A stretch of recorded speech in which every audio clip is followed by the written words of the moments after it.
and welcome to Toddler Talk, Potty Training 101. My name is Jessica White, and I am the director of the Child Learning Academies here at Richardson ISD. I'm excited to get to share with you some research I've done, some experiences I've had as being in this industry for over 25 years, and also being a parent to 3 individual children. And also share with you what our experts here at our Child Learning Academies can share with you about potty training. So let's go.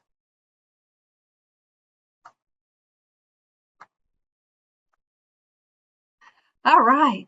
So do any of these resonate with you? We just seem to be like starting with M&M, then the DVD, the shopping, the Target. We'll do anything to help our children get potty trained.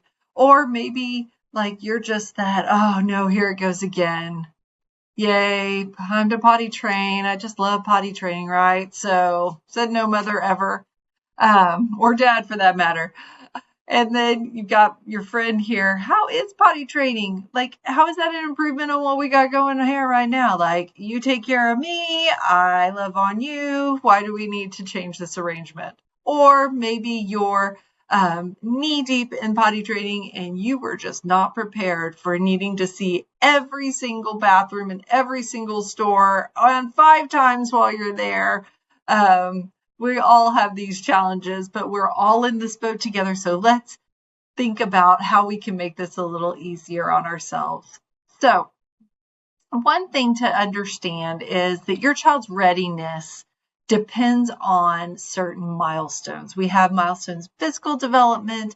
We have other development, we've got behavioral milestones, and we have parental milestones as well. So understand that this doesn't have anything to do with their intelligence, their will. Yes, they may choose to use their power during this, but we're going to see if we can find some ways to avoid that. And it's not about their character. Like, it's just something we all go through. It's common to everyone that's alive, pretty much. So let's take some time to think about what these milestones are. So we have 3 main milestones that we want to be looking at. The first one is physical development. So children have to develop pelvic control. Some of us moms had to redevelop pelvic control after our having babies. So this is just something that has to occur. We can't control when it happens in children, but it does have to happen. So statistically, it's typically after 18 months when children actually have the ability to control all those muscles within that area of the body in order to be able to control urine and bowel movements. So the other thing, they need to also be able to recognize those urges in time to make a behavioral choice. So we're going to talk about behavioral issues in a minute, but they have to be able to recognize that, to feel it. And so children that have some sensory issues or have not developed that sense are going to struggle, and they're just not ready. So again, we're talking about readiness here. Other broader developmental milestones could be that they just need to be able to walk to the potty. They need to be able to get up and down. They have to learn those skills. They need to be able to balance on the toilet. So having those parts of the bodies develop is important for them to get to a place where they can get up on a toilet, sit for a second, and then be able to get down. They need to be able to control their urine for 2+ hours. So once you start seeing them go between diaper changes, they may be ready for that potty training. Maybe once they're waking up dry, maybe we're going to start seeing that. So again, we're looking at things that show us where they're ready for this milestone. They can pull their clothes up and down. It's so important for them to be able to do that those things independently. So when they can, like, oh, well, maybe you're ready to do this for yourself. They should be able to follow 2-step instructions. That's going to be in real life. Maybe that's, can you go put the block away and come sit down? Maybe that is, can you go wash your hands and then, or go brush your teeth and then put your jacket on? So what are 2 things? Start working with them on following 2-step instructions, directions to do 2 things without having to be told again. That's a big indicator. And then they need to be able to communicate that need to go. I know some of our CLA experts are going to talk about different ways to communicate, but they do need to be able to communicate that so that we can respond and help them. Then there are also going to be behavioral milestones. They're going to be maybe imitating other people's behavior. You'll start seeing that. And so maybe then they're ready to see your modeling and understand your modeling of that, of going to the bathroom. They need to be able to put things where they belong. So they need to understand that things have a place, that urine has a place in a toilet, that we want bowel movements to be in the toilet, or poop and things like that. So they need to understand, be able to put things back where they belong. They need to have an independence. There's a point where children start seeing them independently from their parents. Often that's in those twos, right? They're exerting that independence. They're ready to say no. So we want them to get to that stage, but they also need to be getting out of that stage and have the desire to cooperate. So a lot of times in the twos, they're going to be really independent, fiercely independent, and everything is a power struggle. So once we see them start coming out of that power struggle into the threes, where they're back to being cooperative and helpful, then that might be a readiness factor. They may be interested in being clean and dry. Some children just naturally have this more than others, but they're going to start telling you, can you change my diaper? It's wet. Or as my grandson says, oh no, JJ, it's just wet. It's no poop. So he's able to understand that there's a difference between that, and there's a difference between having a dry diaper and a wet diaper and a dirty diaper. So that might be a readiness factor for them. Going to a certain place to go. I had that with one of my children where he would go every time to the same place. Sometimes I was outside. Outside's very time we find children get outside and they do their business, right? So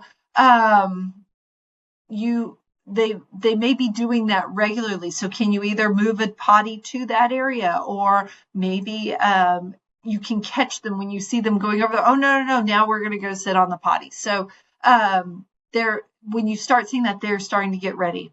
And then the other milestone that has to happen is parents. We have to have time. It is going to take you a lot of extra time, as it does with us in childcare. So take that time. You need to be able to make that time in your schedule. We're going to talk in a second about what might be factors in that. So take that extra time. You need to be ready for that. And then patience. There's going to be lots of mess. There's going to be lots of time. There's going to be frustration. So you need to be in a place mentally where you are ready to be patient with the process that's going to happen. So let's hear from a few of our experts here at the Richardson Child Learning Academies. Training tip is consistency and being able to communicate besides words, but with cues, fingers, body languages, dances, anything that can lead me to notice them that they have to go to the restroom. So you know a child is ready to potty train when they start showing interest in their parents, siblings, or peers using the bathroom, as well as informing you when they go or before they go. Okay, my best potty trick will be the kids will let you know when he's ready to go to be potty trained. And once you commit to potty training, let's just keep on these. Now go to prolapse because kind of confuse the kid. So this is where we want to be. We want to be zen. We want to be ready. We want to be calm all the way through this process. So keep this in mind. Our Rafiki, this is how we want to be for our potty training experience. So like I said, there may be times we don't want to start potty training. So some significant life changes that might cause you to the child may be ready, but maybe we're not. If you've had a recent move, you have to remember that the brain is mapping for different routines. So when a child has learned a routine in one place, they have to be able to remap that routine in a whole different place, whether that's another bathroom at the store, whether that's childcare, and if you've got a new move and you've got chaos in the family and everybody's busy and nothing's in its right place and all that, this might not be the right time to start potty training.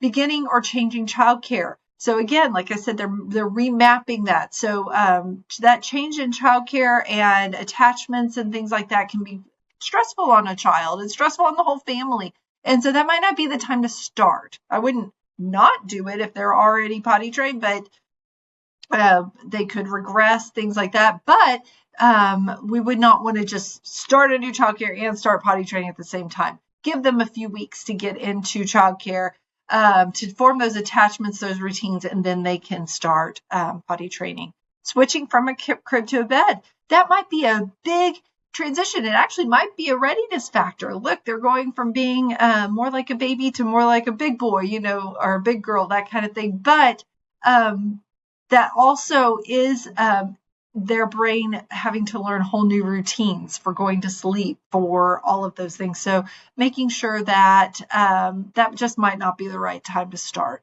When you're having a new baby, I saw that in my own family. We had lots of regression after having a new baby, even though we had been one of them had been potty trained for 3 months.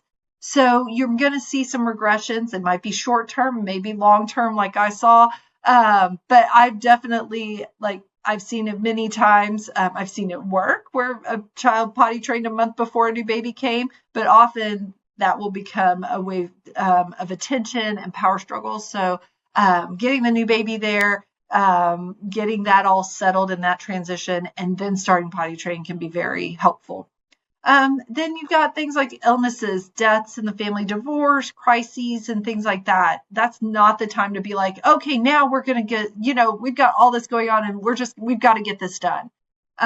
You're not going to be in the right mindset. They're not going to be in the right mindset. There's just going to be stress all around, and it's just not the right time to start. Just let it be. It will happen before they get to kindergarten, we promise. And then often we will see children that have diagnoses that involve sensory integration. They're not going to be ready to start as early. So we want to look at those readiness factors and those milestones we discussed at the beginning. But if their sensory integration is not developed, it's not going to be the right time. So often children with autism, with sensory integration disorders, some of these other disorders will potty train much later because their bodies don't understand those cues in the same way that a typically developing nervous system does. So just keep that in mind. If you're going through these, just give it some time and let the child start a little bit later. So you're going to want to start preparing in different ways. So you're going to want to get some pictures, maybe some books, borrow them from the library, or purchase them after their first birthday to start getting them used to that idea. Read them every now and then, come up with songs. Everything's on the internet. Go to YouTube. So those are some ideas. There's also equipment that you're going to want to purchase. You've got potty chairs of all different kinds, the ones on the floor, the ones on the toilet. There's also these great new seats for toilets that have the additional insert already on there. That could be really great if that's going to be the toilet they're going to use on a regular basis. And then there are different types of toilet training on underwear. The first picture shows you the ones that are thicker. They're thicker in the middle. It's good to be able to contain or absorb the urine and things like that. Then the second picture, there are also those that are fabric on the inside and plastic on the outside. So those are great for containing things, but still giving them that sensation of being wet, because we know that the great thing about disposable diapers and pull-ups is that they get things wicked away so that it's not irritating the skin, but at the same time, they don't feel it. They don't feel that sensation. So we want to switch maybe to these types of underwear before we get to regular underwear and in the process. The other thing that you're going to want to think about is your schedule. You're going to want to know that for the next 2 months, we're just going to be trying this, or the next month or something like that.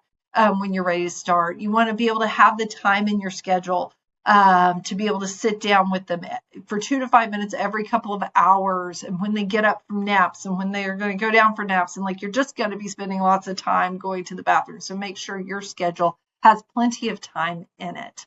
Additionally, you're going to want to start modeling this. So letting them come in and see you using that, talking about it. Maybe they have older siblings or cousins or somebody, appropriately that they can see this happening with.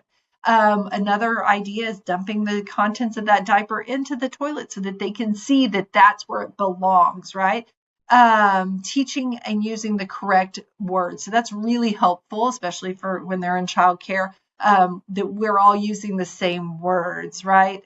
Pee and poop, using the correct body language for their private parts and things like that. So that they just understand what that is.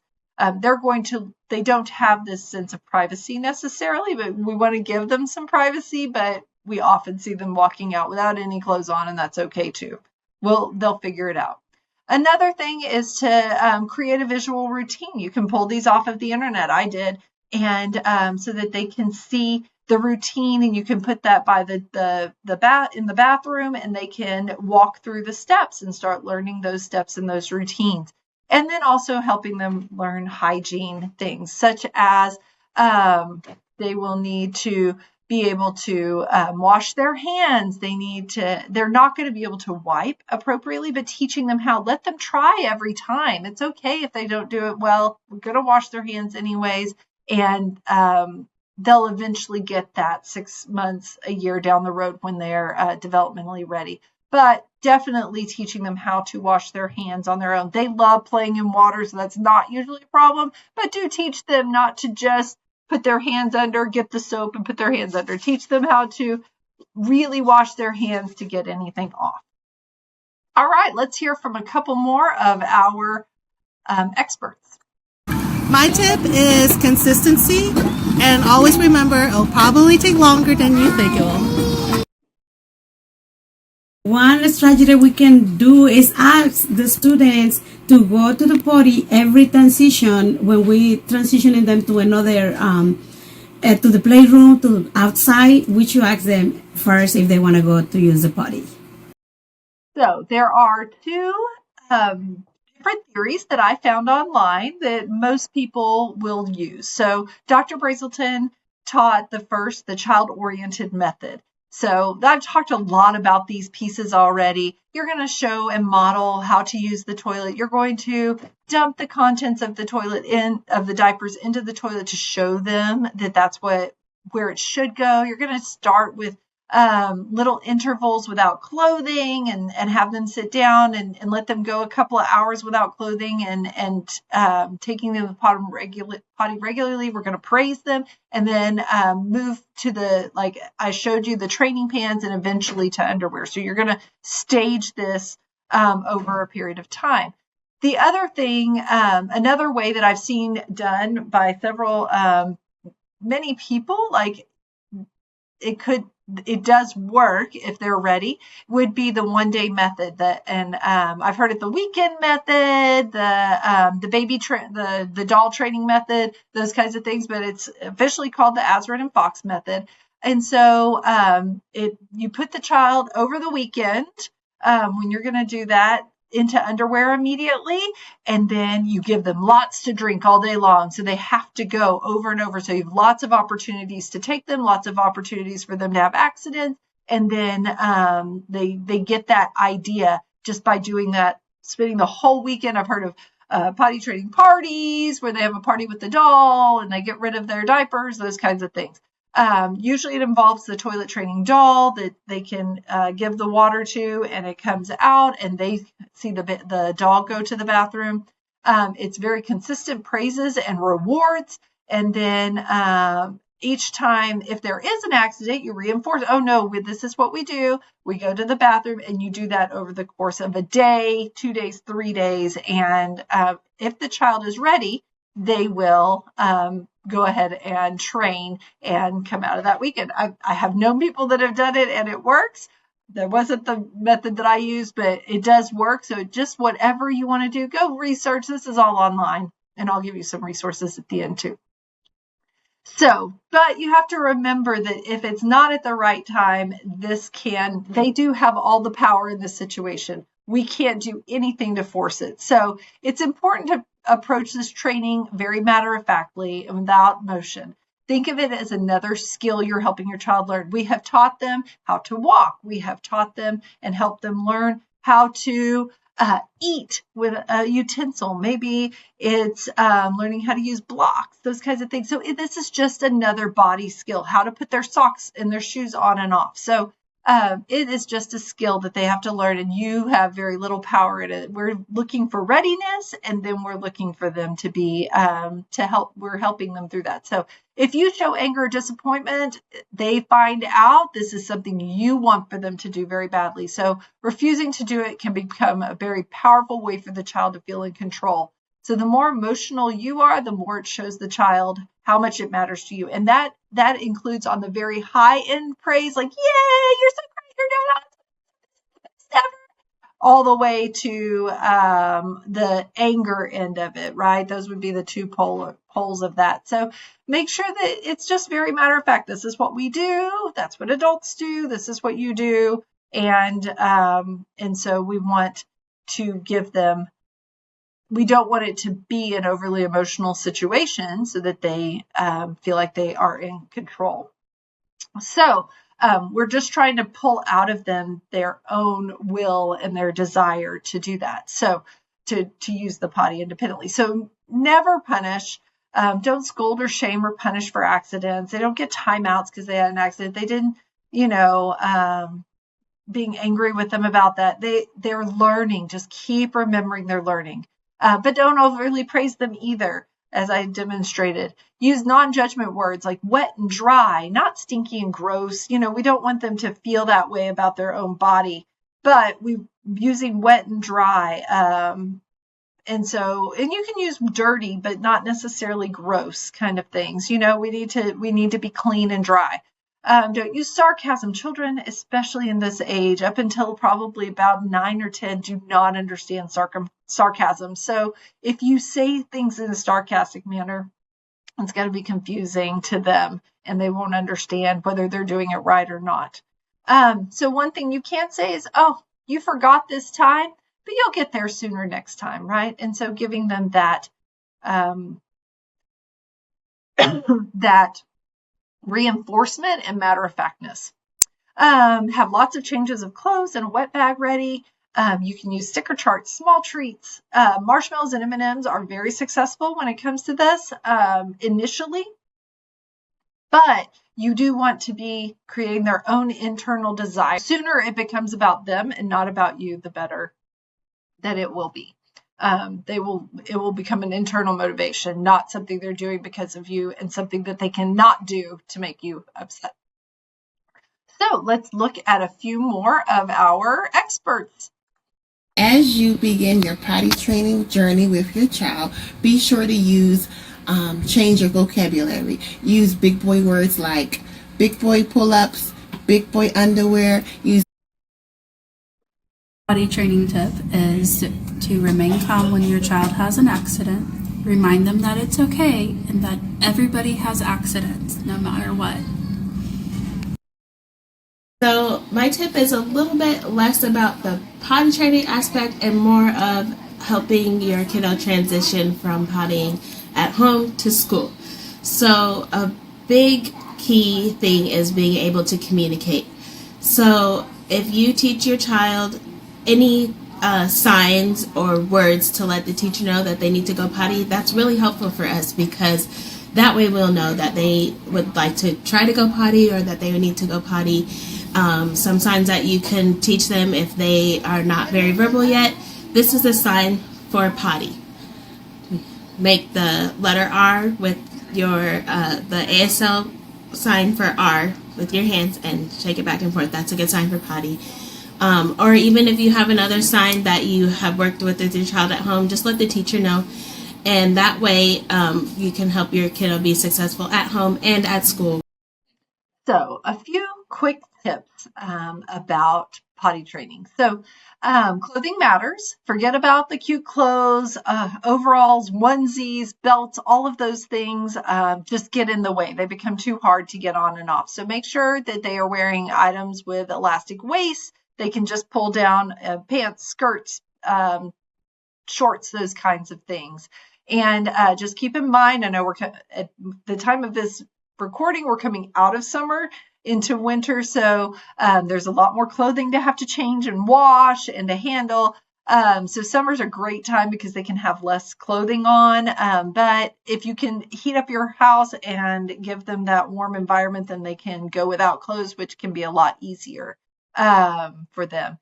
Look at starting with short intervals. So begin taking them every 30 to 45 minutes and then extend that time gradually. Keep in mind that in group care, we cannot take them every 30 to 45 minutes. They need to have achieved a place where they go an hour to 2 hours between needing to go to the restroom. That's when they're pretty potty trained to do that at school. So, or if they're able to indicate, I need to go. So, but you want to start out with it at short intervals and extend that as over the time. And then capitalize on long weekends. It's best to try on these three, we just had a 3-day weekend or a 4-day weekend or a holiday where we're going to be out for a week or 2 weeks. That's a great time for you to embark on that. If you're seeing the readiness, and maybe that's the time to start. And then also communicate that with our staff. So we have a few more potty training tips. Potty training tips. First, I'll communicate with the parent, teacher, and the director at front to sit down and take tips and reps of what we can do to help potty train the child, because first it comes with communicating with parents. And go from there and see what we can do to make things better, how they're working at home, and how we can work it here at the school. My potty training tip is for the parents to be consistent over the weekends, in the evenings, when we take a vacation, or just a regular outing for the day. The final step becomes nap time and nighttime. So that training usually takes longer to achieve. The Mayo Clinic here says that can often not happen until the children are 5 to 7 years old. So just be aware of that. That's okay for them to be trained through the day in the wake times and still need a pull up or something to at night or for nap time. So we just need to get those off afterwards and keep them going until they're ready to be dry. So you can also buy waterproof mattress covers and things like that if that's an issue that you have. But give them time. Just because they train for the daytime does not mean that they're quite ready for nighttime yet. And then if it's not working, understand you are in good company. I have been there myself. 80% of families experience setbacks according to UC Davis Health. And your child's progress doesn't have anything to do with you. It is their progress, their process. So give them a break. Try it another 2 or 3 months. It's okay to go back to the milestones and see if there are other readiness factors to wait for, and then try again. So here's our final word from Miss Melinda.